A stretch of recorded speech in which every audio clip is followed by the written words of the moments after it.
सत श्री अकाल। न्यूज़ 18 पंजाब हरियाणा हिमाचल देख रहे सारे दर्शकों का स्वागत। मैं अमृत विरदी। बुलेटिन की शुरुआत करते हैं वड्डी खबर के नाल। तो लॉकडाउन दा पंजवां गेड़ चल रहा है पंजाब दे विच ते अज 8 तारीख है, जिसका इंतजार बहुत सारे लोगों को सी, क्योंकि अज देश भर दे विच धार्मिक स्थान खुल गए ने। जी हाँ, 8 तारीख का इंतजार किया जा रहा सी। पहले फेज की शुरुआत अज तो होने जा रही है। तो पहले फेज दे विच धार्मिक स्थान खोले जाने सी, खोल दिते गए ने। गुरुद्वारे, मंदिर, मस्जिद, गिरजा घर खोल दिते गए ने।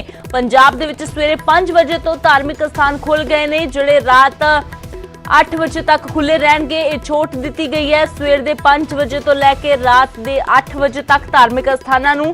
हालांकि नाल ही नाल कुछ हिदायतां जारी कर दित्तियां गईयां ने। 20 तो ज्यादा लोकां दे जमा होण ते पाबंदी है। प्रसाद अते लंगर सेवा ते भी पाबंदी रहेगी। धार्मिक स्थानां 'च दाखले ते थर्मल स्क्रीनिंग होवेगी। मूर्तियां सने पवित्र किताबां नूं छूण दी इजाजत नहीं है। किसी भी पवित्र स्थान के उपर जेकर कोई किताब रखी गई है, कोई जेकर होर पुरानियां पोथियां रखियां गई ने, तो उन्होंने छूण की इजाजत नहीं है। बैठण की व्यवस्था दे विच भी सोशल डिस्टेंसिंग का, समाजिक दूरी का ध्यान रखना होगा।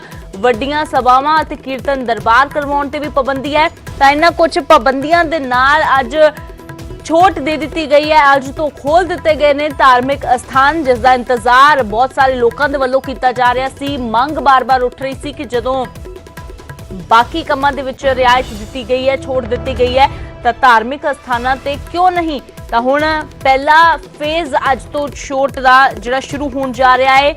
पहले फेज की शुरुआत 8 जून तो होनी सी। 8 जून अज है, तो इस दे नाल ही अज देश भर दे विच धार्मिक स्थान खोल दिते गए ने। गुरुद्वारे, मंदिर, मस्जिद, गिरजा घर खोल दिते गए ने। सवेरे 5 बजे धार्मिक स्थान खोले गए सी, जिहड़े रात 8 बजे तक इस तरह खुले रहणगे। तां हुण संगत दर्शन करन दे लई जा सकदी है, पर 20 तो ज्यादा लोग एक समय ते जमा नहीं हो सकते।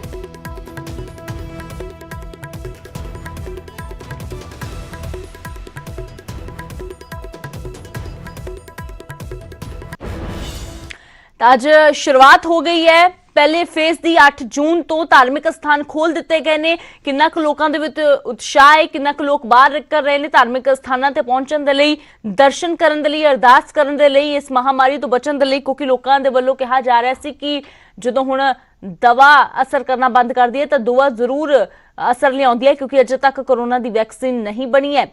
तो रुख करते हैं वख-वख शहरों का। रोहित गौड़ मेरे सहयोगी लुधियाना तो लाइव जुड़े हुए ने। मनोज शर्मा पटियाला तो मनोज कुमार पंचकुला तो सब तो पहला लुधियाना का रुख करते हैं।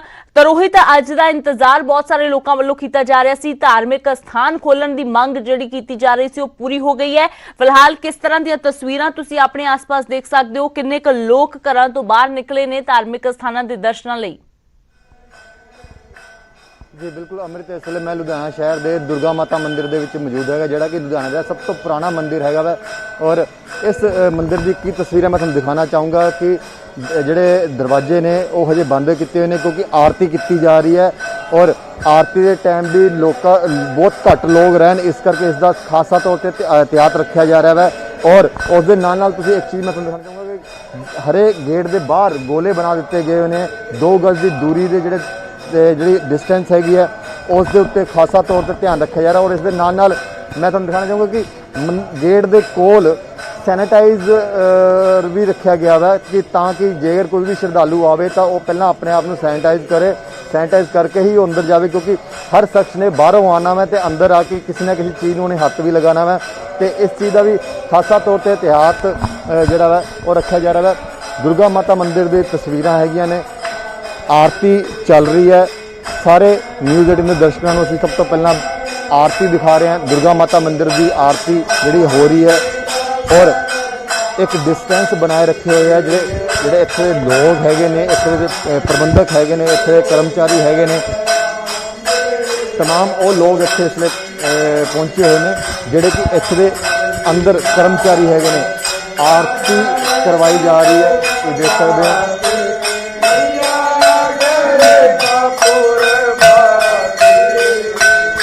दुर्गा माता मंदिर की तस्वीरां ने, आरती की जा रही है।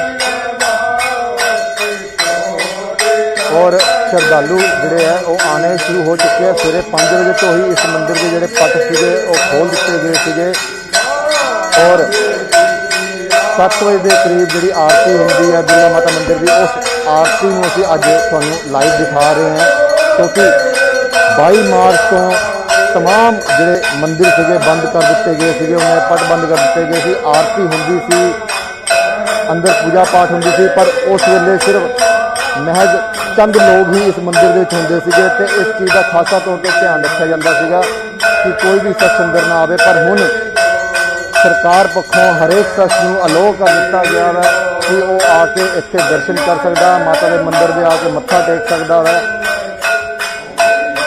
और तमाम लोग हुण अज तो आने शुरू हो रहे हैं। लोग इतने कुछ होर भी पहुंचे हुए हैं, मैं तुम दिखाना चाहूँगा कि लोग इतने पहुंचे हुए हैं। सोशल डिस्टेंसिंग का खासा तौर पर ध्यान रखा जा रहा है कि किसी भी तरीके की कोई भी जी कोताही ना रह जाए, इस चीज़ उत्ते खासा तौर पर ध्यान रखा जा रहा है। लोग सवेरे 5 बजे तो ही इतने आने शुरू हो गए थे। लोगों नाल असी आरती हो रही है इस करके भी असी कुछ लोगों नाल गल नहीं कर पाएंगे, पर कोशिश करते हैं। सर किन्ने बजे तुसीं इत्थे आए हो और कि किद्दां महसूस रहा 22 मार्च तो बाद हुण दरवाजे खुले ने मंदिरां दे? बहुत अच्छा महसूस होया, महामाई के दर्शन होए, महामाई का लख लख शुक्र करते हैं। असी इदां ही रोज़ दरबार आते रहिए तो महामाई का गुणगान करते रहिए, महामाई की हाज़री लगाते रहिए। दुर्गा सेवक संघ वालों, दुर्गा सेवक संघ के प्रधान बलवीर कुमार गुप्ता जी वालों सारे का धन्यवाद करते हैं और महामाई का आशीर्वाद पाने। सर लगता है कि इस वेले महामारी के विच एक दुआ की जरूरत हैगी है क्योंकि हजे तक दवाई नहीं निकली है कोरोना की। हाई दवाई कोई नहीं निकली, महामारी की कृपा ही है। ये करके लोग बचे हुए ने, होर कोई गल नहीं हैगी। ये मतलब कि महामारी से अज ही खुलिया मंदिर, अज 10-15 बंदा ही है, कोई ज़्यादा बंदे नहीं है। बाकी अज मतलब कि बहुत वधिया गौरमेंट ने बहुत वधिया मंदिर खोले ने तां कोई की। बिल्कुल अमृत लोग ਤਾਂ ਬਿਲਕੁਲ ਰੋਹਿਤ ਵਾਕਈ ਦੇ ਵਿੱਚ ਇੰਤਜ਼ਾਰ ਸੀ ਲੋਕਾਂ ਨੂੰ ਕਿ ਕਦੋਂ ਉਹ ਜਾਣ ਮੰਦਰਾਂ ਦੇ ਵਿੱਚ, ਗੁਰਦੁਆਰਿਆਂ ਦੇ ਵਿੱਚ ਨਤਮਸਤਕ ਹੋ ਕੇ ਕਦੋਂ ਅਰਦਾਸ ਕਰਨ ਸਰਬੱਤ ਦੇ ਭਲੇ ਦੀ, ਇਸ ਮਹਾਮਾਰੀ ਤੋਂ ਬਚਣ ਦੇ ਲਈ ਦੁਆਵਾਂ ਕਰ ਸਕਣ। ਤੇ ਅੱਜ ਉਹ ਨਜ਼ਾਰਾ ਜ਼ਰੂਰ ਦੇਖਣ ਨੂੰ ਮਿਲ ਰਿਹਾ ਹੈ, ਕਾਫੀ ਚੰਗਾ ਲੱਗ ਰਿਹਾ ਹੈ। ਮੰਦਰਾਂ ਦੇ ਵਿੱਚ, ਗੁਰਦੁਆਰਿਆਂ ਦੇ ਵਿੱਚ ਸੰਗਤ ਪਹੁੰਚ ਰਹੀ ਹੈ। ਤਾਂ मनोज शर्मा मेरे सहयोगी पटियाला से जुड़े हुए ने। तो मनोज पटियाला दे विच कित्थे तुसीं खड़े हो, किस तरह दे तस्वीरां, क्योंकि अज तो छूट दे दी गई है धार्मिक स्थानां ते जाके दर्शन करन दी? जी बिल्कुल अमृत, मैं जिहड़ा प्रसिद्ध काली माता का मंदिर है पूरे देश के जिहड़े श्रद्धालु ने इत्थे नतमस्तक होने के लिए आउंदे ने। अज पहला दिन है तो सवेरे 5 बजे तो जिहड़े श्रद्धालु ने वो माता के दरबार दे विच आउण लग पए ने। मैं तुहानूं दिखा रहा कि ये जिहड़ा प्राचीन मंदिर है, श्रद्धालु फिलहाल बहुत घट संख्या के विच आ रहे हैं क्योंकि जिवें जिवें दिन चढ़ेगा तो जिहड़े श्रद्धालु ने वो माता के दरबार दे विच अपनी हाज़री लवाउण दे लई आउणगे। पर जिहड़ी प्रबंधक कमेटी या प्रशासन है उस दे वल्लों पूरे प्रबंध किए गए हैं कि जिहड़े श्रद्धालु ने वो पूरी सुरक्षा के नाल आउण, क्योंकि जिहड़ी कोरोना की महामारी है ਉਹਦੇ ਲਈ बचाव भी जरूरी है। तुसीं देखो कि माता के दरबार ਦੇ ਵਿੱਚ ਜਿਹੜਾ प्राचीन काली माता का मंदिर है, ਜਿਹੜੇ पुजारी ने वो सवेर तो ही माता के ਜਿਹੜੇ श्रद्धालु ने उन्हां दे नाल मौजूद ने। ਜਿਹੜੇ सुरक्षा के कर्मचारी ने उन्होंने बकायदा मास्क पहने हुए ने ते हेठा तुसीं देखो कि घेरे लगाए गए ने कि ताकि कोई ਜਿਹੜੇ श्रद्धालु ने वो पूरी डिस्टेंसिंग ਦੇ ਵਿੱਚ आउण। ਅੱਗੇ ਤੁਸੀਂ मैं ਤੁਹਾਨੂੰ तस्वीरां दिखा रहा माता का यह लाइव ਜਿਹੜਾ दरबार हैगा पटियाला का पूरे देश के विच अमृत यह मशहूर है माता का मंदिर, क्योंकि दूर दूर तो श्रद्धालु अपनी मनोकामनावां पूरियां करन दे लई माता काली दे इस प्राचीन मंदिर दे विच आउंदे ने। मेरे नाल पुजारी जी मौजूद ने, उन्हां नाल गल करदा कि किस तरह के प्रबंध किए गए ने। पुजारी जी, किस तरह श्रद्धालु आ रहे हैं ते किस तरह के आपां प्रबंध कीते ने? पिछे पंडित जी है ना, उन्होंने गल हाँ जी सवेरे 5 बजे तो 5:15 बजे तो लेके शाम के 8 बजे तक संख्या कोरोना करके डरे हुए ने लोग। हाँ बिल्कुल। फिर चाहे काली माता दे मंदिर की गल होवे या फिर दुर्गा माता या गुरुद्वारे होण, मस्जिद होण, हर किते जिहड़ा है वो हुण संगत नूं जाण दा उत्साह, क्योंकि इंतजार जिहड़ा हो रहा सी वो अज खत्म हो गया है। तो मनोज कुमार मेरे सहयोगी पंचकुला तो जुड़े हुए ने लाइव। तो मनोज, इस वेले कित्थे खड़े हो तुसीं जानना चाहांगे? ते अज तो फेज की शुरुआत हो गई है, पहले धार्मिक स्थान खोलण की छूट दे दी गई है, किस तरह दीयां तस्वीरां तुहाडे आस-पास? जी बिल्कुल, देखिए आज से पूरे देश में अनलॉक का दूसरा चरण शुरू हुआ है और धार्मिक स्थल खुल गए हैं। इस वक्त मैं पंचकुला के प्रसिद्ध नाड़ा साहिब गुरुद्वारे में हूं और यहां पर भी आप देखेंगे कि जो श्रद्धालु हैं उनका आना शुरू हो गया है। संगत यहाँ पर लगातार आ रही है। और गुरुद्वारे खोलने से पहले क्या व्यवस्था की गई है मैं आपको दिखाना चाहूँगा। ये मुख्य द्वार है नाडा साहिब गुरुद्वारे का। लगातार जो यहाँ पर सेवा है वो चल रही है, साफ़ सफाई की जा रही है। पूरे गुरुद्वारे के परिसर को सैनिटाइज़र से एकदम स्वच्छ किया गया है, डिसइंफेक्ट किया गया है और उसी के बाद यहाँ पर संगत को अलाउ किया गया है। और आप देखेंगे कि जैसे ही कोई श्रद्धालु यहाँ पर आते हैं तो पहले ही उनको वहाँ पर जो मुख्य द्वार है वहीं पर उनके पैर धुलवाए जाते हैं और उसके बाद जब वो इंटर करते हैं मुख्य परिसर में तो आप देखेंगे कि यहाँ पर एक ऑटोमेटिक डिस्पेंसर लगाया गया है। यानी कि इसके नीचे आप हाथ करेंगे, इसको टच करने की भी ज़रूरत नहीं है। सैनिटाइज़र यहाँ से आता है और आप अपने हाथों को सैनिटाइज़ कर सकते हैं। और उसके बाद आप आगे बढ़ेंगे गुरुद्वारे की तरफ तो आप देखेंगे कि यहाँ पर भी काफ़ी साफ़ सफाई का ध्यान रखा गया है, पूरे परिसर को स्वच्छ किया गया है और जो पाठ है वो भी लगातार यहाँ पर चल रहा है। लेकिन अंदर ये व्यवस्था की गई है कि ज़्यादा श्रद्धालु एक साथ ना आएँ, धीरे धीरे करके जैसे दर्शनों के बाद में वो यहाँ से निकलते रहें। और आप देखेंगे कि जो मुख्य द्वार है वहाँ पर भी जो निर्देश हैं वो लगाए गए हैं लोगों को जानकारी के लिए। जो श्रद्धालु यहाँ पर आते हैं कि किस तरीके से उन्होंने गुरुद्वारे में आना है, मास्क लगाना है और सोशल डिस्टेंसिंग का ख़ास तौर पर ख्याल रखना है। देखिए यहाँ पर भी ऑटोमेटिक सैनिटाइज़र डिस्पेंसर लगाया गया है और यहाँ पर तमाम जो निर्देश हैं वो चस्पा किए गए हैं ताकि जो श्रद्धालु आए यहाँ पर वो जो नियम है उनका पालन कर सकेंगे। और अंदर भी देखिए जो संगत बैठी हुई है वो काफ़ी डिस्टेंस बनाकर बैठी हुई है, तो जागरूक हैं श्रद्धालु सभी। और देखिए ये अंदर का नज़ारा है, पाठ हो रहा है और जो संगत आ रही है वो अपने आप ही लगभग 2 गज की जो दूरी है वो बनाकर यहाँ पर बैठे हुए हैं।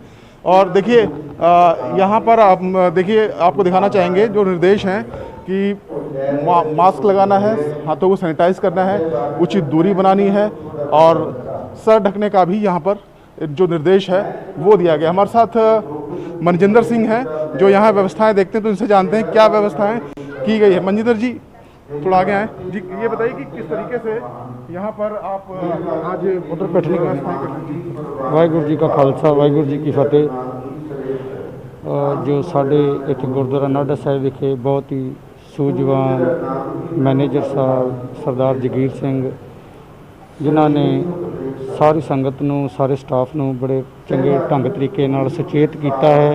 सरकार दे दिशा निर्देश अनुसार जो भी इत्थे मतलब करोना के चलते हुए जो भी सरकार के दिशा निर्देश होए हैं उन्होंने मुख रखदियां सारे प्रबंध किए गए हैं। सैनिटाइजर दियां आटोमैटिक मशीनां लगियां हुई हैं, थां थां ते हथ वाश करने वास्ते थां थां ते लिक्विड रखा गया है, साबन रखे गए हैं। सेवादारां नूं सारिਆਂ ਨੂੰ सख्त हदायतां कीतियां गईयां ਹਨ। सोशल डिस्टेंसिंग की जिहड़ी पालना करवा रहे हैं। हरेक ड्यूटी तो बाद दरबार साहिब दे विच हरेक ड्यूटी तो बाद अनाउंस किया जाता है, संगत नूं सचेत किया जाता है कि जो सोशल डिस्टेंसिंग का ध्यान रखा जाए। और लंगर हाल दे विच भी सख्त हदायतां मैनेजर साहब ने सारे सेवादारां नूं कीतियां होईयां हन कि लंगर जिहड़ा वो बिल्कुल सोशल डिस्टेंसिंग दे विच छकाया जाए। सारिਆਂ ने मास्क पाए हुए हैं। मनजिंदर जी लंगर की सेवा जारी रहेगी क्या? क्योंकि कुछ जगहों पर सरकार ने कहा, मंदिरों में खासकर बात करके वहाँ पर लंगर नहीं चलेगा, बरसात की भी उन्होंने मनाही की, तो यहाँ पर क्या व्यवस्था है? देखो जी जिस तरह संगत ਜਿਹੜੇ ਲੋੜਵੰਦ है बहुत ज़्यादा ਜ਼ਰੂਰਤਮੰਦ है ਜਿਹੜੇ ਭੁੱਖੇ ਨੇ ਆਪਾਂ ਨੂੰ ਸਾਰਿਆਂ ਨੂੰ ਪਤਾ ਹੈ ਕਿ ਕਈ ਥਾਵਾਂ ਦੇ ਵਿੱਚ ਬਹੁਤ ਭੁੱਖੀ ਦੁਨੀਆ ਬੈਠ ਰਹੀ ਹੈ। ਸੋ ਗੁਰੂ ਘਰ ਦੇ ਦਰਵਾਜ਼ੇ ਉਹਨਾਂ ਭੁੱਖਿਆਂ ਵਾਸਤੇ ਤਾਂ ਹਮੇਸ਼ਾ ਹੀ ਖੁੱਲ੍ਹੇ ਰਹਿੰਦੇ ਆ। ਸੋ ਉਹ ਗੱਲ ਵੱਖਰੀ ਹੈ ਕਿ ਸੋਸ਼ਲ ਡਿਸਟੈਂਸਿੰਗ ਦਾ ਪੂਰਾ ਧਿਆਨ ਰੱਖਿਆ ਜਾਵੇਗਾ।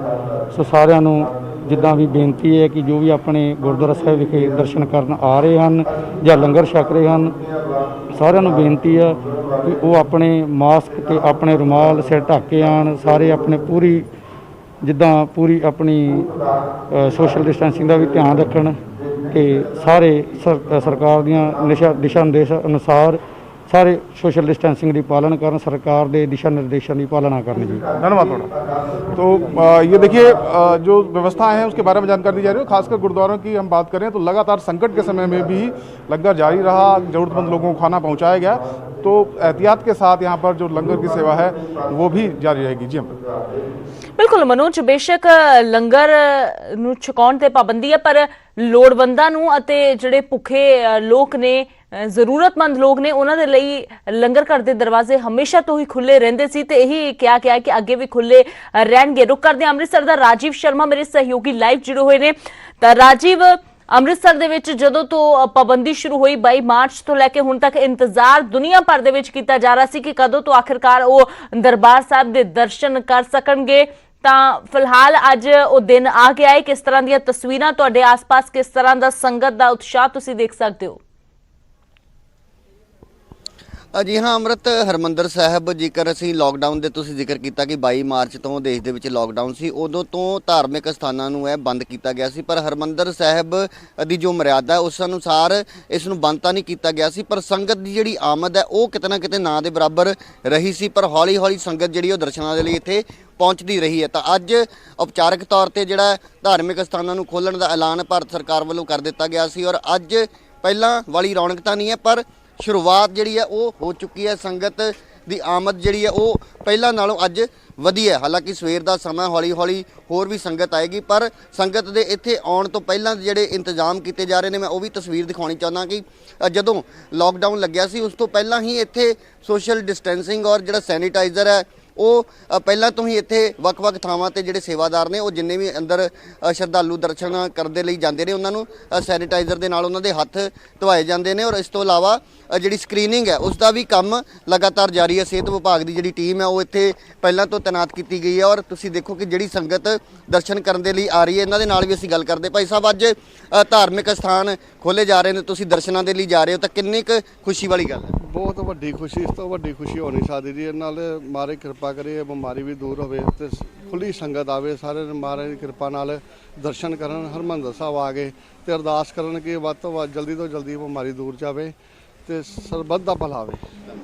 ਇਹ ਹਰ ਕਿਸੇ ਦੀ ਅਰਦਾਸ। ਹਾਲਾਂਕਿ ਪਹਿਲਾਂ ਤੋਂ ਹੀ ਸਿੰਘ ਸਾਹਿਬ ਵੱਲੋਂ ਵੀ ਔਰ ਐਸਜੀਪੀਸੀ ਵੱਲੋਂ ਵੀ ਇਹ ਗੱਲ ਕਹੀ ਗਈ ਸੀ ਕਿ ਸੰਗਤ ਜਿਹੜੀ ਹੈ ਜਦੋਂ ਤੱਕ ਧਾਰਮਿਕ ਸਥਾਨ ਨਹੀਂ ਖੋਲ੍ਹੇ ਜਾ ਰਹੇ ਉਦੋਂ ਤੱਕ ਆਪਣੇ ਆਪਣੇ ਘਰਾਂ ਦੇ ਵਿੱਚ ਹੀ ਅਰਦਾਸ ਬੇਨਤੀ ਕਰੇ। ਤਾਂ ਇੱਥੇ ਤੁਸੀਂ ਦੇਖੋ ਕਿ ਸੰਗਤ ਦੇ ਲਈ ਜਿਹੜੇ ਪ੍ਰਬੰਧ ਹੁਣ ਕੀਤੇ ਜਾ ਰਹੇ ਨੇ, ਇੱਥੇ ਬਕਾਇਦਾ ਟੈਂਟ ਲਗਾਇਆ ਜਾ ਰਿਹਾ ਕਿਉਂਕਿ ਗਰਮੀ ਬਹੁਤ ਜ਼ਿਆਦਾ ਔਰ ਜੇਕਰ ਸੰਗਤ ਬਹੁਤ ਵੱਡੀ ਗਿਣਤੀ ਦੇ ਵਿੱਚ ਇੱਥੇ ਪਹੁੰਚਦੀ ਹੈ ਤਾਂ ਇੱਥੇ ਟੈਂਟ ਦੇ ਹੇਠਾਂ ਉਹਨਾਂ ਨੂੰ ਰੋਕਿਆ ਜਾਏਗਾ ਕੁਝ ਦੇਰ ਲਈ। ਉਸ ਤੋਂ ਬਾਅਦ ਸਕਰੀਨਿੰਗ ਹੋਏਗੀ। ਸਕਰੀਨਿੰਗ ਤੋਂ ਬਾਅਦ ਜਿਹੜੇ ਸ਼ਰਧਾਲੂ ਨੇ ਉਹ ਹਰਿਮੰਦਰ ਸਾਹਿਬ ਦੇ ਅੰਦਰ ਦਾਖਲ ਹੋ ਸਕਣਗੇ ਔਰ ਨਤਮਸਤਕ ਹੋ ਸਕਣਗੇ। ਤਾਂ ਇਹ ਪ੍ਰਬੰਧ ਜਿਹੜੇ ਨੇ ਪਹਿਲਾਂ ਤੋਂ ਹੀ ਇੱਥੇ ਕੀਤੇ ਗਏ ਨੇ। ਇਸ ਤੋਂ ਇਲਾਵਾ ਜਿਹੜੀ ਇੱਥੇ ਸੈਨੀਟਾਈਜ਼ ਕਰਨ ਦੇ ਲਈ ਟਨਲ ਵੀ ਲਗਾਈ ਗਈ ਹੈ ਤਾਂ ਸੰਗਤ ਇਸ ਦੇ ਵਿੱਚੋਂ ਹੋ ਕੇ ਹੀ ਅੱਗੇ ਹਰਿਮੰਦਰ ਸਾਹਿਬ ਦੇ ਦਰਸ਼ਨਾਂ ਦੇ ਲਈ ਜਾਂਦੀ ਹੈ। ਤਾਂ ਇੱਥੇ ਮੈਂ ਇੱਕ ਹੋਰ ਗੱਲ ਦੱਸਣੀ ਚਾਹੁੰਦਾ ਕਿ ਭਾਵੇਂ ਧਾਰਮਿਕ ਸਥਾਨ ਅੱਜ ਤੋਂ ਖੋਲ੍ਹ ਦਿੱਤੇ ਗਏ ਨੇ, ਪਰ ਹਰਿਮੰਦਰ ਸਾਹਿਬ ਨੂੰ ਆਉਣ ਵਾਲੇ ਜਿਹੜੇ ਰਸਤੇ ਨੇ ਉਹ ਹਾਲੇ ਵੀ ਉਹਨਾਂ ਤੇ ਬੈਰੀਕੇਡਿੰਗ ਜਿਹੜੀ ਉਹ ਕੀਤੀ ਗਈ ਹੈ। ਪੁਲਿਸ ਉੱਥੇ ਤੈਨਾਤ ਕੀਤੀ ਗਈ ਹੈ ਕਿ ਜੇਕਰ ਸੰਗਤ ਦੀ ਆਮਦ ਬਹੁਤ ਜ਼ਿਆਦਾ ਵੱਧਦੀ ਹੈ ਤਾਂ ਕਿਸ ਤਰੀਕੇ ਦੇ ਉਸ ਤੋਂ ਬਾਅਦ ਪ੍ਰਬੰਧ ਕੀਤੇ ਜਾਣੇ ਨੇ। ਫਿਲਹਾਲ ਤੁਸੀਂ ਦੇਖੋ ਕਿ ਇਹ ਉਹੀ ਗੋਲਡਨ ਪਲਾਜ਼ਾ ਹਰਿਮੰਦਰ ਸਾਹਿਬ ਦੇ ਬਾਹਰ ਜਿੱਥੇ ਕਿ ਬਹੁਤ ਜ਼ਿਆਦਾ ਸੰਗਤ ਪਹਿਲਾਂ ਦੇਖਣ ਨੂੰ ਮਿਲਦੀ ਸੀ, ਪਰ ਜਦੋਂ ਤੋਂ ਦੇਸ਼ ਦੇ ਵਿੱਚ ਲਾਕਡਾਊਨ ਹੋਇਆ, ਕਰੋਨਾ ਨੇ ਦਸਤਕ ਦਿੱਤੀ, ਤਾਂ ਉਸ ਤੋਂ ਬਾਅਦ ਜਿਹੜੀਆਂ ਰੌਣਕਾਂ ਨੇ ਉਹ ਕਿਤੇ ਨਾ ਕਿਤੇ ਸਾਨੂੰ ਜਿਹੜੀਆਂ ਗਾਇਬ ਹੁੰਦੀਆਂ ਦਿਖਾਈ ਦਿੱਤੀਆਂ। ਪਰ ਹੁਣ ਇੱਕ ਉਮੀਦ, ਇੱਕ ਆਸ ਜਤਾਈ ਜਾ ਰਹੀ ਹੈ ਕਿ ਜਲਦ ਹੀ ਉਹ ਰੌਣਕਾਂ ਜਿਹੜੀਆਂ ਨੇ ਦੁਬਾਰਾ ਪਰਤਣਗੀਆਂ। ਪਰ ਇਸ ਦੇ ਨਾਲ ਹੀ ਜਿਹੜੀ ਗ੍ਰਹਿ ਮੰਤਰਾਲੇ ਵੱਲੋਂ ਜਿਹੜਾ ਗਾਈਡਲਾਈਨ ਜਿਹੜੀਆਂ ਦਿੱਤੀਆਂ ਗਈਆਂ ਨੇ ਤਾਂ ਉਸ ਨੂੰ ਧਿਆਨ ਦੇ ਵਿੱਚ ਰੱਖਦੇ ਹੋਏ ਹੁਣ ਐਸਜੀਪੀਸੀ ਵੱਲੋਂ ਕੀ ਪ੍ਰਬੰਧ ਕੀਤੇ ਜਾਂਦੇ ਨੇ, ਕਿਉਂਕਿ ਉਹਨਾਂ ਵੱਲੋਂ ਇਹ ਗੱਲ ਕਹੀ ਗਈ ਕਿ ਇੱਕ ਟਾਈਮ ਤੇ ਜਿਹੜੇ 20 ਸ਼ਰਧਾਲੂ ਹੀ ਧਾਰਮਿਕ ਸਥਾਨਾਂ ਦੇ ਅੰਦਰ ਜਾ ਸਕਦੇ ਨੇ, ਪਰ ਉਸ ਨੂੰ ਲੈ ਕੇ ਕੀ ਪ੍ਰਬੰਧ ਕੀਤੇ ਜਾਣਗੇ ਇਸ ਬਾਰੇ ਵੀ ਐਸਜੀਪੀਸੀ ਦੇ ਨਾਲ ਅਸੀਂ ਗੱਲ ਕਰਾਂਗੇ। ਪਰ ਹਰਿਮੰਦਰ ਸਾਹਿਬ ਦੇ ਤੁਸੀਂ ਦੇਖੋ ਕਿ ਇਸ ਪ੍ਰਵੇਸ਼ ਦੁਆਰ ਤੇ ਜਿੱਥੇ ਪਿਛਲੇ ਕਈ ਦਿਨਾਂ ਤੋਂ ਜਿਹੜੀ ਅਸੀਂ ਤਸਵੀਰ ਦਿਖਾਉਂਦੇ ਰਹੇ ਹਾਂ ਕਿ ਕਾਫੀ ਜਿਹੜਾ ਸੁੰਨਾ ਇਹ ਜਿਹੜਾ ਏਰੀਆ ਉਹ ਨਜ਼ਰ ਆਉਂਦਾ ਸੀ, ਪਰ ਅੱਜ ਸੰਗਤ ਦੀ ਆਮਦ ਕਰਕੇ ਇੱਕ ਰੌਣਕ ਹੈ। ਇੱਕ ਜਿਹੜੀਆਂ ਤਸਵੀਰਾਂ ਪਿਛਲੇ ਕੁਝ ਦਿਨਾਂ ਦੇ ਵਿੱਚ ਭਾਵੁਕ ਵੀ ਕਰਦੀਆਂ ਰਹੀਆਂ ਨੇ ਕਿ ਹਰਿਮੰਦਰ ਬਿਲਕੁਲ ਰਾਜੀਵ, ਇਹ ਸੰਗਤ ਹੌਲੀ ਹੌਲੀ ਪਰਤਣ ਲੱਗੀ ਹੈ। ਜ਼ਾਹਿਰ ਜੀ ਗੱਲ ਹੈ ਕਿ ਹਰ ਰੋਜ਼ ਹਜ਼ਾਰਾਂ ਸ਼ਰਧਾਲੂ ਪਹੁੰਚਦੇ ਸੀ, ਦੁਨੀਆ ਭਰ ਤੋਂ ਸੈਂਕੜੇ ਸ਼ਰਧਾਲੂ ਪਹੁੰਚਦੇ ਸੀ। ਉਹ ਤਸਵੀਰ ਤਾਂ ਨਹੀਂ ਹੈ, ਪਰ ਜ਼ਰੂਰ ਅਜਿਹੀਆਂ ਤਸਵੀਰਾਂ ਦੇਖ ਕੇ ਮਨ ਨੂੰ ਸਕੂਨ ਮਿਲ ਰਿਹਾ ਕਿ ਹੌਲੀ ਹੌਲੀ ਜ਼ਿੰਦਗੀ ਲੀਹਾਂ ਤੇ ਪਰਤਣੀ ਸ਼ੁਰੂ ਹੋਈ ਹੈ ਤੇ ਗੁਰੂ ਘਰਾਂ ਦੇ ਵਿੱਚ ਵੀ ਰੌਣਕਾਂ ਦੇਖਣ ਨੂੰ ਮਿਲ ਰਹੀਆਂ ਨੇ। ਸ਼ੁਕਰੀਆ ਰਾਜੀਵ, ਇਹ ਸਾਰੀਆਂ ਤਸਵੀਰਾਂ ਦਰਸ਼ਕਾਂ ਦੇ ਨਾਲ ਸਾਂਝੀਆਂ ਕਰਨ ਦੇ ਲਈ ਤੇ ਇਸ तमाम ਜਾਣਕਾਰੀ ਦੇ ਲਈ। ਪਟਿਆਲਾ ਤੋਂ ਮਨੋਜ ਸ਼ਰਮਾ ਮੇਰੇ ਸਹਿਯੋਗੀ ਜੁੜੇ। ਮਨੋਜ ਤੁਹਾਡਾ ਵੀ ਸ਼ੁਕਰੀਆ। ਪੰਚਕੂਲਾ ਤੋਂ ਮਨੋਜ ਕੁਮਾਰ, ਮਨੋਜ ਤੁਹਾਡਾ ਵੀ ਸ਼ੁਕਰੀਆ। ਤੇ ਲੁਧਿਆਣਾ ਤੋਂ ਰੋਹਿਤ ਗੌੜ ਨੇ ਤਸਵੀਰਾਂ ਸਾਂਝੀਆਂ ਕੀਤੀਆਂ ਸੰਗਤ ਦੀਆਂ। ਰੋਹਿਤ ਤੁਹਾਡਾ ਵੀ ਬਹੁਤ-ਬਹੁਤ ਸ਼ੁਕਰੀਆ। ਤੇ ਅੱਜ ਤੋਂ ਧਾਰਮਿਕ ਸਥਾਨ ਖੁੱਲ ਗਏ ਨੇ, ਸੰਗਤ ਆਉਣੀ ਸ਼ੁਰੂ ਹੋ ਗਈ ਹੈ, ਸ਼ਰਧਾਲੂ ਆਉਣੇ ਸ਼ੁਰੂ ਹੋ ਗਏ ਨੇ ਮੰਦਿਰਾਂ ਦੇ ਵਿੱਚ, ਗੁਰਦੁਆਰਿਆਂ ਦੇ ਵਿੱਚ। ਹਾਲਾਂਕਿ ਸਰਕਾਰ ਦੇ ਵੱਲੋਂ ਸਾਫ਼ ਤੌਰ ਤੇ ਕਿਹਾ ਗਿਆ ਹੈ ਕਿ ਨਿਰਦੇਸ਼ ਜਾਰੀ ਕੀਤੇ ਗਏ ਨੇ 20 ਤੋਂ ਜ਼ਿਆਦਾ ਲੋਕ ਇੱਕ ਸਮੇਂ ਦੇ ਵਿੱਚ ਇਕੱਠੇ ਨਹੀਂ ਹੋ ਸਕਦੇ, ਜਿਸ ਲਈ ਸੋਸ਼ਲ ਡਿਸਟੈਂਸਿੰਗ ਦਾ ਵੀ ਖਿਆਲ ਪੂਰਾ ਰੱਖਿਆ ਜਾ ਰਿਹਾ ਹੈ। ਫਿਲਹਾਲ ਇੱਕ ਛੋਟੇ ਜਿਹੇ ਬ੍ਰੇਕ ਦੇ ਲਈ ਰੁਕਦੇ ਹਾਂ।